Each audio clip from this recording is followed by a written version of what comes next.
ودلوقتي أهم حاجة هنتكلم عليها وهي الفريلانسنج أو العمل الحر، وده أسهل وأحسن مجال ممكن تبدأ بيه. فحاول هنا بجد تدور على حاجة تقدر تعملها، شوف إيه اللي يناسب قدراتك ومهاراتك أو دراستك، وده طبعا أحسن ما تبدأ من الصفر. في مجالات كتيرة جدا موجودة تحت مظلة العمل الحر، عشان كده بقول لك تاني دور بجد، لأن العمل الحر ده ممكن يوفر لك دخل إضافي، وممكن مع الوقت يكون هو دخلك الأساسي اللي بتعتمد عليه.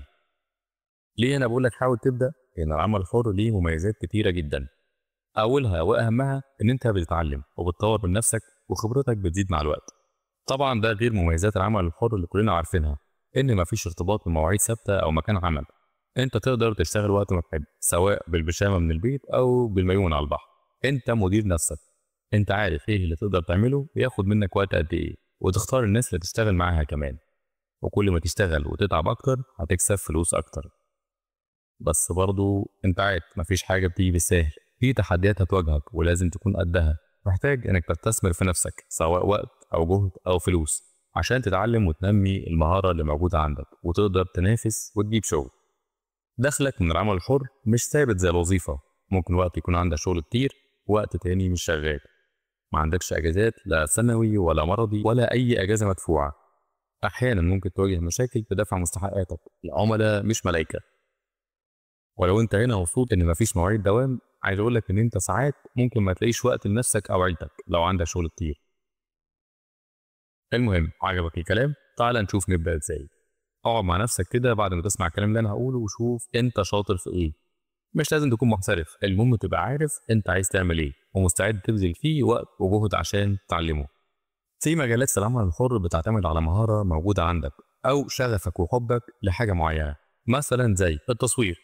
لو انت من الناس اللي بتحب التصوير وتقدر تظهر فنك وابداعك من خلال الكاميرا، فانت هنا ممكن تنمي مهاراتك وتتعلم اكتر عن فن التصوير، وازاي تقدر توفر اضاءة مناسبة، وازاي تاخد لقطات احترافية باقل امكانيات، وتتعلم برامج تعديل ومعالجة الصور زي فوتوشوب كده.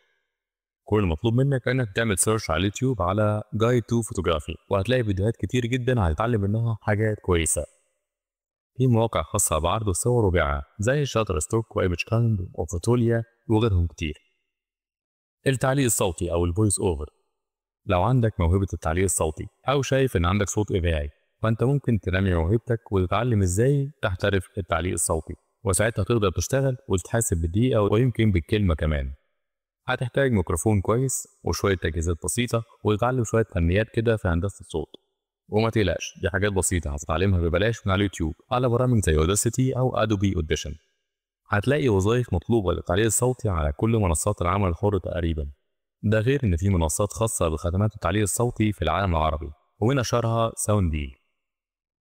لو عندك مهارة الكتابة أو التأليف، فأنا عايز أقول لك إن في طلب على أصحاب مهارة الكتابة، سواء كانت كتابة المدونات أو صياغة الجمل الدعائية للإعلانات أو كتابة سكريبت للفيديوهات أو حتى كتابة المقالات والتأليف والإبداع، وكمان التدقيق اللغوي.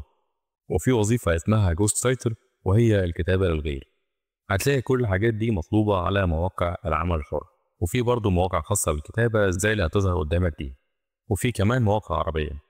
لو انت بقى عندك لغة كويسة جنب القدرة على الصياغة والكتابة، فانصحك جدا تتجه للترجمة. ولو انت مهندس او صيدلي او طبيب، فانت كمان تقدر تترجم في مجال تخصصك، سواء كان ترجمة طبية او تقنية او قانونية، وساعتها هيكون العائد اكبر. المترجمين مطلوبين على كل منصات العمل الحر. التصميم والجرافيك، دي الحتة بتاعت المبدعين. تصميم الصور والبوستات والإعلانات، الفيديوهات، الأنيميشن والتحريك، تصميم اللوجوهات، أو إنك تعمل براند ايدنتيتي لمنتج، أو تصمم واجهة استخدام البرنامج. هتحتاج هنا تتعلم شوية برامج زي الفوتوشوب والإلستريتور والأفتر إفكتس. ده غير إن الذكاء الصناعي بيساعد كتير في المجال ده. طيب لو أنت ما عندكش مهارة من اللي إحنا قلناهم دول، ولا عندك شغف ليهم وعايز تتعلم حاجة جديدة، لو بتحب التكنولوجيا، فايه رأيك تتعلم برمجة؟ هتلاقي مجالات كتير هتتعلمها وتشتغل فيها، زي تطوير مواقع الويب أو الألعاب أو حتى تطبيقات الموبايل. الطلب على المبرمجين كتير على كل مواقع العمل الحر، وبتعتبر من أكتر المجالات اللي بتحقق ربح. هي والديجيتال ماركتينج. من أشهر لغات البرمجة كمان اللي ممكن تتعلمها هي البايثون، واللي برضه تطور أدوات الذكاء الصناعي سهلت الموضوع كتير. التسويق الإلكتروني، واللي ممكن تكون شاطر فيه خلال 6 شهور من التعليم والتطبيق.